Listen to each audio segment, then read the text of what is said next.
уцякла ад усіх чытаць кніжку пра каханне і помсту. Чым падабаецца мне Югася Каляда і яе кніжка пра галоўную памылку Афанасія, дык гэта тым, што жаночае сяброўства перамагае няшчаснае каханне.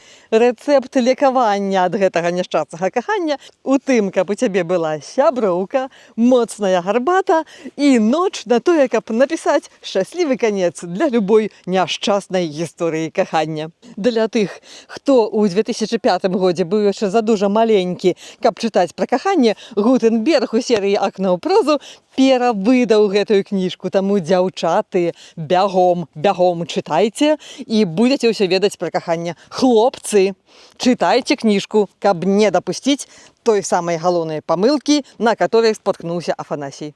І я таксама буду чытаць, узгадваць. Ой, усялякія рамантычныя гісторыі. Аж сэрца зашчыміла.